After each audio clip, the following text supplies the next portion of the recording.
Saya sebagai warga negara ya agak prihatin, kecewa dan juga ada rasa marah ya. Kenapa selalu gedung C1, Gedung Merah Putih itu melahirkan kegaduhan terus-menerus.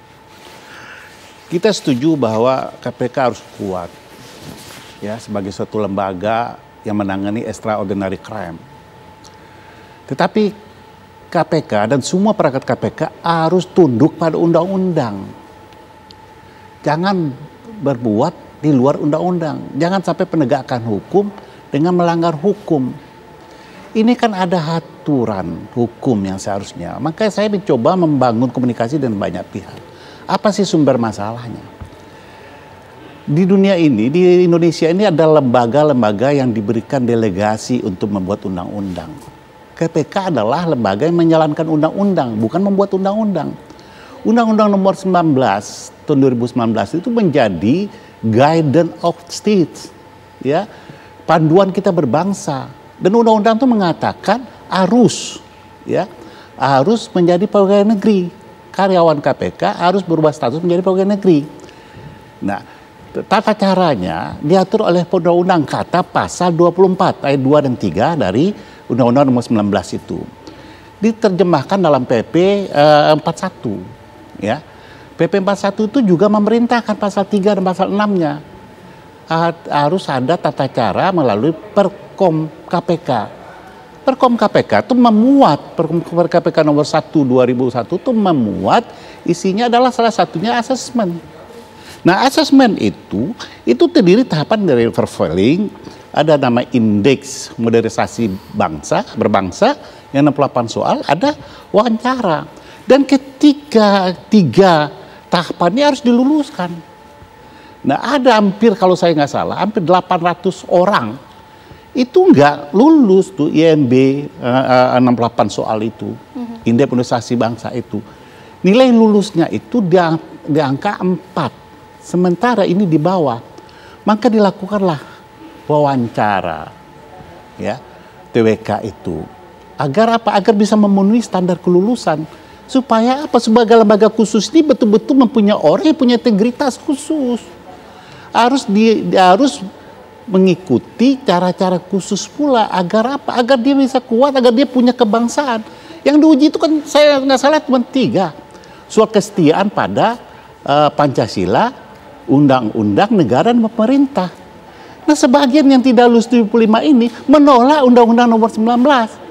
Bagaimana ini bisa lulus? Jadi ini menjadi filterisasi juga pegawai-pegawai mana kemudian bukan filterisasi, tentu semua harus kembali pada tracknya. Ya, jangan tiba-tiba diangkat automatically. Ini banyak sekali nih honorer di departemen, di pemerintah segala macam yang ingin menjadi pegawai negeri. Kenapa dia nggak harus lewat? Kenapa dia tidak diangkat aja? Padahal 5 tahun, 6 tahun. Tidak ada diskriminasi harusnya. Ya, karena undang-undang mengatakan harus lewat tes ini. Ketika tes yang disalahkan nggak lulus, yang salahkan soal. Yang bikin tes itu siapa? Itu pertama. Kedua, ada integritasnya di mana? Ya, dibocorkan soal, lalu merek-merek pada masyarakat. Ya, diprovokasi sentimental masyarakat supaya membela. Ini kan memberikan disinformasi. Negara itu mengatur KPK, bukan KPK ngatur negara. Nah, ini dia dengan apa KPK diatur? Dengan undang-undang. Semua pada undang-undangnya. Dan undang-undang ini yang dilanggar gitu lah. Terus masuk lagi orang yang bonceng di situ, petualang-petualang politik, ya, yang terus berkata itu nonaktif itu pernyataan Jawa. Ini kan rasis seperti Abdullah itu ya. Jadi kita ingin lihat proporsionalitasnya seperti ini. Negara itu punya produk undang-undang dan KPK harus jalankan undang-undang ini. Ya, yang 75 orang yang tidak lulus ini, adalah sebagian kecil dari orang yang ikut tes. Jadi 1.274 orang yang lulus tes. Masa harus dikalahkan yang 1.274 ini gara-gara 75 ini? Saya tidak melihat kemampuan KPK itu tidak ada pada orang, tapi pada lembaga dan sistem. Kita mendukung lembaga, tapi belum tentu kita mendukung orang-orang yang ada di situ. Karena kita juga harus tahu apa yang dia lakukannya, apakah sesuai dengan aturan hukum atau tidak. Nah, satu lagi, saya ingin katakan, polemik ini berkembang terus, lalu melibatkan satu aja, melibatkan banyak orang ke dalam kejadian biasa ini di peristiwa. Nah, kita harus apresiasi lah kepada presiden ya. Presiden sangat apresiatif dan akomodatif. Dicarikan solusi ya.